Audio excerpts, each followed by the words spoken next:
I no-TAV sono terroristi, vanno usati i cecchini, fanno discutere le parole shock del deputato trevigiano di Futuro Nazionale Gianangelo Boff ieri sera a Ring. Dal centro-sinistra al centro-destra reazioni unanimi, parole irricevibili, si scusi. Arrestati e rinchiusi in carcere 2 quarantenni albanesi accusati di aver tentato di uccidere sparandogli 2 colpi un connazionale che voleva uscire dal giro della droga nel milanese. Paura a Gardaland, dove si è scatenato un incendio, in fiamme la trazione Raptor, evacuata all'area Far West, non si registrano feriti, il parco divertimenti è rimasto comunque aperto. I nostri 2 gemelli di 14 anni picchiati e spogliati dal branco, parlano i genitori dei 2 minorenni del Coneglianese vittime dei bulli e le violenze in un video, il caso denunciato ai carabinieri. Quarta ondata di calore in arrivo da domani in Veneto, allerta gialla emanata dalla regione, attese temperature oltre i 39 gradi, l'appello attenzione ai più fragili. Dopo giorni di apprensione torna a casa Elena Miglioranza, la 16enne, ricoverata dopo il grave incidente in bici avvenuto durante una gara a Nervesa. Giorni difficili ma li ha sopportati grazie all'aiuto di tutti, dice. Amazon battuto in tribunale con una sentenza storica contro la gestione del sito logistico di Vigonza. Una lavoratrice negati i turni di lavoro necessari per gestire la figlia appena nata. Alla partita a scacchi di Marostica manca ancora più di un mese, ma si va verso il tutto esaurito delle 4 serate in programma, attesi 15.000 spettatori. Telespettatori di Antena 3, buonasera e ben ritrovati all'edizione del Veneto dei nostri telegiornali. Questi titoli, partiamo come sempre con il quesito che vi abbiamo proposto già dalla prima edizione di oggi, che riguarda gli scontri, riguarda la guerriglia no-TAV in Val di Susa. Mentre continuano le indagini, ci sono oltre 1500 persone identificate e ci sono degli arresti. Noi vi chiediamo: scontri no-TAV, contestare il reato di terrorismo che ancora non è stato contestato come ipotesi di reato dalla Procura di Torino, che ovviamente ha aperto un'inchiesta sui gravissimi fatti in Val di Susa. Sì 0422 162 6691, no 0422 162 6690, come sempre la chiamata gratuita, e non preoccupatevi se non sentite la risposta, il sistema registra la vostra opinione a seconda delle 2 opzioni. Continuate con le vostre chiamate, sono già tantissime, anche dopo il telegiornale del Veneto, e questa sera l'esito del quesito, come sempre a Ring dalle 20:45 con Ferdinando Avarino. E di Ring parliamo però in apertura perché proprio il tema della guerriglia no-TAV in Val di Susa ieri ha infiammato il dibattito dopo le parole shock del deputato trevigiano di Futuro Nazionale Gianangelo Boff. Sentite. Nei paesi normali, gente come quella, con bombe che sono imbottite di chiodi, di bulloni, che possono uccidere i poliziotti, ci vogliono i cecchini che accompagnano i poliziotti, e chi si permette di tirare una bomba contro un poliziotto deve essere seccato sul posto. Quello è un terrorista. È un terrorista, sta parlando è di un uccidere. terrorista. I poliziotti devono andare armati alla pari, perché sta se le persone parlando di uccidere una persona, dai. Si parla di bombe e Gianangelo Boff la sua la sgancia poco prima delle 22 in uno studio di Ring che resta interdetto, perché a parlare non è un semplice tesserato trevigiano di Futuro Nazionale, ma un parlamentare, un deputato a stretto contatto con i vertici e con Roberto Vannacci. Il tema caldissimo è quello della guerriglia no-TAV in Val di Susa, devastazione e 120 poliziotti feriti, al momento quasi 1500 attivisti, molti stranieri, identificati, 4 fermati. Scene che provocano in poche ore lo sdegno di tutti i partiti, oltre che la rabbia degli stessi abitanti della Val di Susa, ormai stanchi. Per Boff, la difesa delle forze dell'ordine passa attraverso i cecchini. Noi mandiamo i nostri poliziotti con gli scudi fumogeni di fronte a gente che gli tira contro delle bombe. Sì, ma ma di non cosa può stiamo dire parlando? è un omicidio. Non piangiamo. Quello non che è lei un sta omicidio. dicendo, non è un ho omicidio. capito, va bene, se uno non fa il terrorista, ma non rimane può dire vittima. una cosa del genere. Se, uno non... se poi Vannacci va a gestire l'interno o la sicurezza, no? Non potete andare con questa ricetta a sparare alle persone, capisci? Chi aggredisce le forze dell'ordine con armi è un'altra cosa. Non possiamo mandare i poliziotti con le margherite. Ma lei ha parlato di cecchini. La violenza di chi devasta o aggredisce le forze dell'ordine va sempre condannata, ma la deriva autoritaria di queste parole va fermata prima che sia troppo tardi. Il commento in queste ore del capogruppo di Alleanza Verdi Sinistra in Regione, il primo a reagire in studio. Questa destra non si allei con questa gente, perché sennò è complice, no? Negano il femminicidio e il femminicidio, sono razzisti, dicono che le persone omosessuali non sono normali, adesso dicono che dobbiamo cecchinare chi manifesta. Ragazzi, qua siamo oltre, qua non c'è più un argine. Io mi ricordo che quando Gio Formaggio era dentro Fratelli d'Italia e diceva delle cose assurde, quando è stato condannato per razzismo, quando poi ha detto che i gay devono pagare una tassa per finanziare la famiglia tradizionale, il partito gli diceva basta. Adesso non c'è più un argine. Lo Stato va difeso, ma lo Stato non uccide. Un conto è isolare i violenti, che è assolutamente corretto, un altro è parlare di cecchini. La vita umana ha un valore e quindi mi sembra che questo dibattito si sia un attimo spostato su dei valori che io non condivido. Un certo imbarazzo traspare in studio soprattutto dai possibili futuri alleati del centrodestra. Mario Conte cerca di riportare tutto nell'alveo del dibattito politico. Io credo che la politica abbia il dovere di riportare il dibattito sul binario della democrazia. Verranno indagati, hanno commesso dei reati anche gravi e spero che ci sia una conseguenza che sia adeguata a quelle che sono le loro responsabilità. Resta un punto: quanto delle parole di Boff trovano sponda tra i vertici di Futuro Nazionale. Questa idea qua ne avete discusso? Cioè, ma perché? Perché? Avete visto? Perché? Lei è parlamentare di Vannacci. Perché? Avete visto quelle immagini lì e vi siete iscritti nella chat, ha sentito il generale. No, mi deve dire se questa roba è condivisa. Non l'avete condivisa. 100. Non l'avete condivisa. Ma non è una proposta shock. Dobbiamo difendere le nostre forze dell'ordine. Non possiamo su mandare questo io vorrei vedere chi non è d'accordo. Ma non certo sui cecchini. Le reazioni a caldo erano queste ieri sera nello studio di Ring, le reazioni a freddo il giorno dopo in Consiglio regionale non mancano ovviamente, il centrodestra attacca parole irricevibili per ottenere consensi, il PD chiede scuse pubbliche da Boff. Sono gravi le affermazioni di Boff? Beh, sono gravissime, bisogna che tutto il mondo della politica prenda distanze da affermazioni di questo tipo, è una deriva autoritaria veramente senza senso. Penso che si debba scusare pubblicamente e capire la gravità enorme delle frasi che ha pronunciato. Cosa pensa delle affermazioni di Boff? Che sono irricevibili e sono drammaticamente irricevibili. Perché l'ha detto secondo lei? Ma perché all'interno di Futuro Nazionale c'è la gara a chi è più cattivo. Insomma, Boff io me lo ricordo, non che faceva mai anche un gatto, adesso improvvisamente è diventato l'uomo, no, della paura, c'è la gara a chi la spara più grossa, a chi è più cattivo, c'è questa cosa qua per avere un posto al sole. È stata un'uscita sicuramente fuori luogo, una sparata, come ne abbiamo viste tante negli ultimi periodi. Ovviamente si cerca il consenso a tutti i costi perché fra un anno ci sono le politiche, però ecco, dobbiamo tornare tutti con i piedi per terra. Sicuramente è bene ricordarlo, quei manifestanti sono dei manifestanti che in passato si sono dimostrati aggressivi, violenti, anche e soprattutto nei confronti delle forze dell'ordine. Mio padre, come sapete, è un poliziotto, mi ha sempre insegnato il senso dello Stato e soprattutto che le forze dell'ordine non sono dei giustizieri, ma appunto difendono lo Stato e rappresentano lo Stato con la divisa.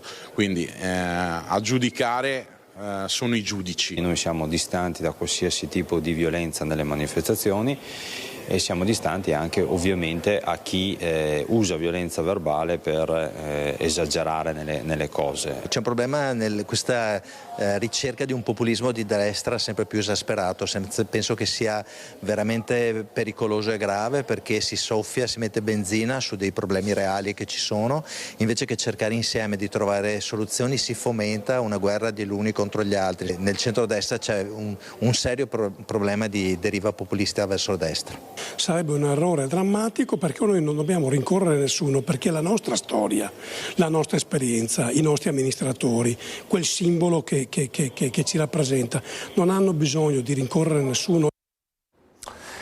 Dalla politica alla cronaca sono stati portati in carcere 2 quarantenni di origine albanese che la notte del 1° luglio, lo ricorderete, lo raccontammo in una prima edizione, hanno tentato di uccidere un connazionale che voleva uscire dal giro dello spaccio nel milanese. A ripercorrere le loro tracce sono stati appunto i militari dell'Arma. Di solito sento sempre queste cose qua, anche di notte fanno sempre casino di voci, anche al mattino presto. Però ieri sera ho sentito queste cose qua, insomma. Ho sentito una cosa che ho sentito dire che diceva vai via altrimenti chiamo i carabinieri. Questo ho sentito, basta, non ho sentito altro niente. Invece i due avevano alzato l'arma da fuoco e sparato all'uomo che stava rincasando con la fidanzata dopo una serata, un colpo dritto alla testa che ha ferito il giovane tra la spalla e il collo. Si trovano ora in carcere con l'accusa di tentato omicidio e detenzione abusiva di arma da sparo il 44enne e il 39enne di origine albanese ritenuti responsabili dell'agguato al connazionale la notte del 1° luglio. A ricostruire i movimenti dei due assalitori i carabinieri di Mestre con il nucleo investigativo del Comando di Venezia e un'unità cinofila di Torreglia che hanno eseguito l'ordinanza di applicazione della custodia cautelare in carcere. Il movente del tentato omicidio, l'organizzazione della rete di spaccio nel Milanese da cui la vittima pare volesse tirarsene fuori. Decisione che i due indagati non condividevano, da qui le minacce di morte iniziate già a febbraio fino all'aggressione del 1° luglio. I due uomini sono stati portati, uno alla casa circondariale di Venezia e l'altro a Padova. Le indagini erano scattate la notte stessa dell'agguato. I carabinieri avevano trovato a casa i due uomini e nelle loro auto munizioni dello stesso calibro del colpo che aveva ferito la vittima, nonché materiale riconducibile a una presunta attività di spaccio. Ancora la cronaca, fiamme e fumo, gli attimi di paura oggi pomeriggio alle 14 al parco divertimenti Gardaland a Castelnuovo del Garda. L'incendio ha interessato una struttura in legno collocata sotto la trazione Raptor nell'area Far West. Subito sul posto intervenute tempestivamente le squadre di sicurezza interne e di vigili anche del fuoco. L'area è stata evacuata e circoscritta e l'incendio in breve è stato domato. Non ci sono stati feriti e il parco è rimasto sempre operativo. Resta chiusa ovviamente l'area interessata dal rogo e quella nelle immediate vicinanze per consentire tutte le verifiche. Al momento ancora non si conoscono le cause dell'incendio. L'altra notizia terribile della giornata: attirati con l'inganno in un campo, derubati dei cellulari e dei soldi, costretti a spogliarsi una volta rimasti in mutande, spinti e obbligati ad addentrarsi tra le piante di soia fino a raggiungere gli irrigatori a pioggia che li hanno bagnati con il forte getto di acqua. Il tutto tra le rise e le bestemmie di un gruppo di bulli che hanno filmato la scena con il cellulare. Vittime 2 gemelli di 14 anni, le violenze tra il coneglianese e il vittoriese. I ragazzini tornati a casa fradici e sotto shock hanno in parte raccontato ai genitori l'accaduto, che hanno appreso la reale gravità dei fatti quando sono andati a denunciare dai carabinieri che ora conducono le indagini. Identificati già 8 dei 10 ragazzi, tutti minorenni tranne uno, verranno segnalati alla procura del Tribunale dei minori di Venezia. Al momento le accuse sono di violenza privata, rapina e percosse. Nel telegiornale di Treviso vi faremo sentire anche la, come vedete, la testimonianza dei genitori dei 2 ragazzini. Su questa vicenda è intervenuto anche il presidente del Veneto Alberto Stefani, che ha detto: quanto accaduto nel Coneglianese suscita profondo sconcerto. Le violenze e le umiliazioni che, secondo quanto emerso, sarebbero state subite dai 2 ragazzi rappresentano fatti di estrema gravità. Nei prossimi giorni, qualora i familiari lo ritengano opportuno, desidero incontrare privatamente, ha annunciato Stefani, i 2 ragazzi e i loro genitori per testimoniare personalmente la vicinanza della Regione nel pieno rispetto della loro riservatezza e del momento particolare che stanno affrontando. Di fronte a episodi come questo, conclude Stefani, è indispensabile continuare a investire nell'educazione al rispetto della persona, nella prevenzione di ogni forma di violenza e nel contrasto ai fenomeni di disagio giovanile, ha concluso il governatore del Veneto Alberto Stefani. A proposito di minori, rimpatrio dei minori stranieri non accompagnati, ne ha parlato il sottosegretario alla giustizia Andrea Ostellari ieri sera ospite a Ring, annunciando delle novità. Sentiamo quali. Potrebbero arrivare nuove disposizioni in materia di rimpatrio per i minori stranieri non accompagnati. Ad annunciarlo durante la trasmissione Ring di Antena 3 condotta da Ferdinando Avarino, il sottosegretario alla giustizia Andrea Ostellari, parlando del nuovo decreto legge in materia di immigrazione e giustizia che dovrebbe approdare nell'Aula del Senato questa settimana e che allinea l'ordinamento italiano alle regole del patto europeo sulla migrazione e l'asilo. Qui la Lega vuole inserire la proposta di rivedere la procedura per il rimpatrio assistito volontario dei minori stranieri non accompagnati, spiega Ostellari. La nostra intenzione è quella innanzitutto di abbassare l'età, quindi non più garantire una protezione totale al minore straniero non accompagnato che arriva nel nostro paese fino ai 21 anni, ma ad esempio portarla ai 19, se non anche ai 18, e già lì abbiamo un notevole risparmio. Poi però vogliamo che quei minori stranieri non accompagnati che commettono reati nel nostro paese e che non vengono qui per mancanza di una famiglia di origine, ma vengono qui con ben altre intenzioni, siano riaccompagnati a casa. Attualmente la legge Zampa del 2017 garantisce il divieto assoluto di respingimento dei minori stranieri non accompagnati. Noi vorremmo che la competenza passasse quindi al prefetto, decisioni quindi più veloci e decisioni comunque sempre a tutela anche dello stesso minore, perché se il minore, che ne so, egiziano, ha effettivamente una famiglia di origine in Egitto, è forse più giusto che se ne torni in Egitto, se qui è nel nostro paese per commettere reati e per non ovviamente seguire un programma che dovrebbe essere un programma utile per salvare i ragazzi. Noi vogliamo salvare i ragazzi, ma salviamo quelli che però lo meritano. All'interno degli istituti penitenziari minorili, continua poi a Ostellari, la metà della popolazione è composta da minori stranieri non accompagnati. Gli istituti penali minorili, che noi tra l'altro abbiamo aumentato, abbiamo aperto altri 3 nuovi istituti penali minorili, con spazi, con tutte le attività rieducative possibili e immaginabili, ma il 50% è formato da minori stranieri non accompagnati e sono solo adesso, oggi, il 13.000. Da 20.000 siamo passati a 13.000 a livello nazionale di presenze. Eppure la metà dei nostri detenuti stranieri all'interno degli IPM è purtroppo costituito da loro. A Venezia adesso dal nostro Filippo Fois, perché come avevamo annunciato questa mattina nella nostra prima edizione, sono stati presentati a Venezia, a Palazzo Grandi Stazioni, i risultati dei controlli sulla presenza di PFAS negli alimenti di origine animale e ci sono delle buone notizie, ce le dice proprio il nostro Filippo. Buongiorno, anzi buonasera Filippo.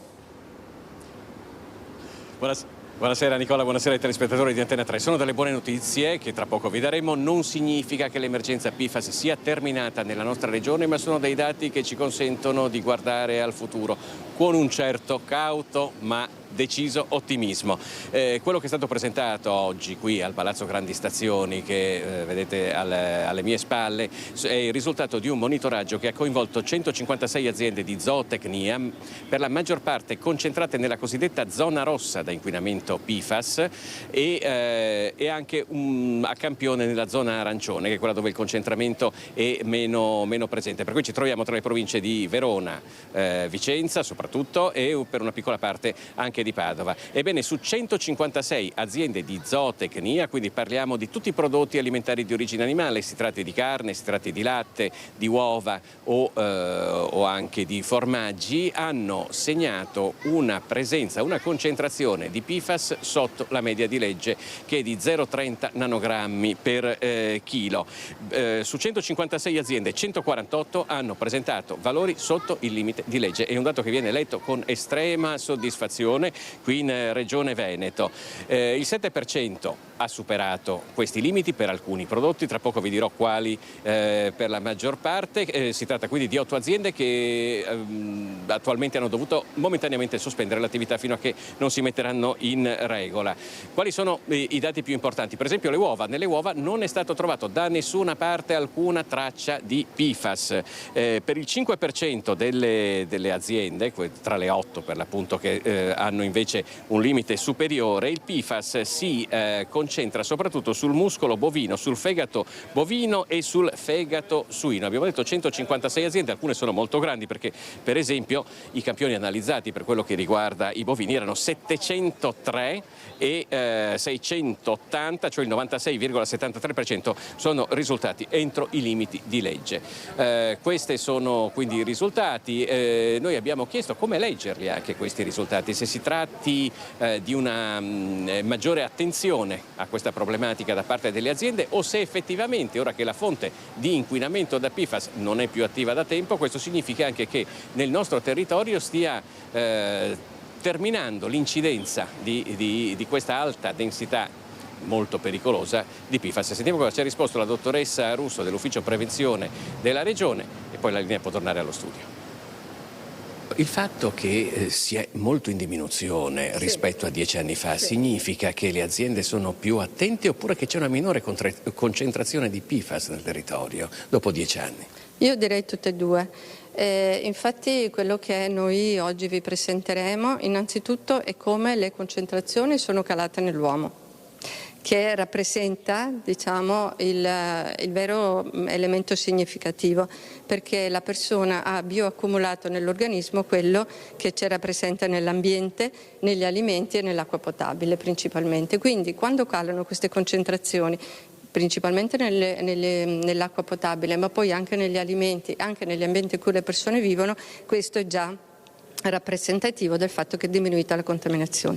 Dall'altro chiaramente ci sono le norme, ci sono i controlli e c'è secondo me anche un'assunzione di responsabilità da parte dei produttori, perché ogni produttore non vuole mettere in pericolo la propria azienda innanzitutto, e poi ha un senso di responsabilità nell'ambito di quel territorio che è stato colpito da questa contaminazione, che ha portato sicuramente ad una pratica migliore e soprattutto ad avere tutte le accortezze che sono previste, insomma, dalle norme. Buone notizie, chiamiamole così, sul fronte PFAS, pessime notizie sul fronte clima, perché è arrivata e dovremmo averci a che fare. Parliamo della quarta ondata di caldo anche in Veneto, la peggiore fino ad ora, con un'allerta gialla già scattata per domani e temperature che potrebbero arrivare oltre i 39 gradi in questi giorni. La quarta ondata di calore è già qui. L'allarme regionale di allerta gialla per le alte temperature previste nei prossimi giorni è di massima attenzione sia per il caldo che anche per i possibili temporali locali molto intensi. La temperatura media regionale è superiore ai 23 gradi. Il picco arriverà il fine settimana, con temperature massime di 40 gradi e minime tra i 25 e i 26 gradi. In montagna raggiungeremo gli 8-9 gradi superiori alla media. È chiaro che con queste temperature quello che viene richiesto è un'attenzione, soprattutto per le fasce orarie dove c'è maggior calore e soprattutto per le fasce più deboli della popolazione. Nel Trevigiano attese temperature superiori ai 39 gradi. I valori massimi della temperatura sono in crescita, sono evidenti, si porteranno velocemente a 37-38 gradi, forse 39 questo fine settimana e i primissimi giorni della prossima. Però questa ondata di calore durerà almeno per tutta la prima decade di agosto. Chi sperava in una tregua è destinato a restare deluso. Il caldo africano non mollerà e si preannunciano grandi problemi anche per il sonno. Le notti saranno infatti con valori minimi molto alti. Non scenderemo nelle 24 ore, mai al di sotto dei 20 gradi. Questo ci porta a dire che avremo prolungate notti tropicali, anzi in diversi giorni non scenderà mai al di sotto la temperatura di 25 gradi, quindi avremo notti super tropicali. Insomma, non è una bella situazione. Ma oltre ai problemi per la popolazione, specie quella più fragile, è anche l'ambiente a risentirne. Manca l'acqua. Già da molti giorni, da molte settimane piove poco, i temporali che localmente avvengono fanno più danni che altro, mancano molte precipitazioni sui rilievi, sulle montagne, e lì sono un serbatoio anche per l'acqua in pianura, quindi questo è un altro problema, ripeto, preoccupante. Non piove e non pioverà almeno per diversi giorni, salvo qualche temporale cosiddetto di bel tempo, di calore, che ripeto non risolve nulla.